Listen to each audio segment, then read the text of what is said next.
Ladies and gentlemen, There are certain data types in Python which you can use, and how to use it also is being defined in the Python language. In this video, we will be covering few data types. First data type is the numeric data type, which is 50 is a numeric data type. There can be two values in the numeric data type. One is going to be the integer, another is going to be the float. Integers are those value which is the directly like a whole number, and float are those values which are decimal numbers. Integers are whole numbers, floats are decimal numbers. So let me show you an example. The same, let me convert it to markdown cell. Oh, this one should be markdown cell.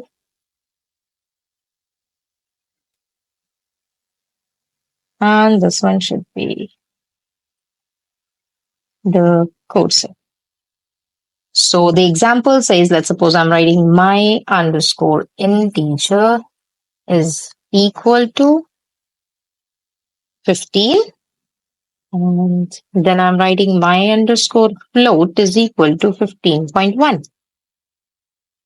So my integer and my float both are the numeric data type.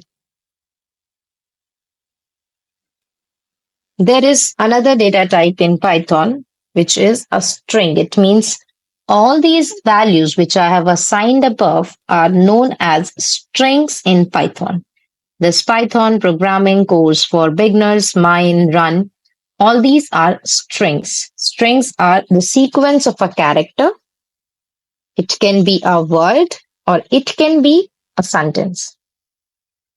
In short, a sequence of characters. So there are two things that you can use to assign it. Let's suppose I'm saying message is equal to, I'm using double quotes. So double quotes are also, suppose I'm saying hello learners. So this is a message and I'm using double quotes to write it. Suppose I'm writing another variable which is greeting. Now I'm not going to use double quotes, I'm using single quotes. So this is also valid. Both are going to be considered as Python is fun, let's suppose. So both are strings data type.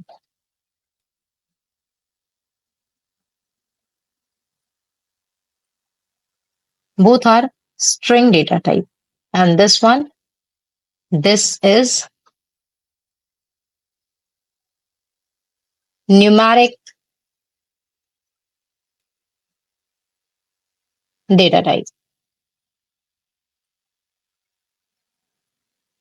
So these two data types are the primary data type. Why we are learning this in this video is because Python can act as a normal calculator as well. So you can explore Python by writing 5 plus 6, 10 plus 999. So it can work for you as a normal calculator as well. You can just use the basic operators and write down the values. It can be a numeric value or it can be a float value.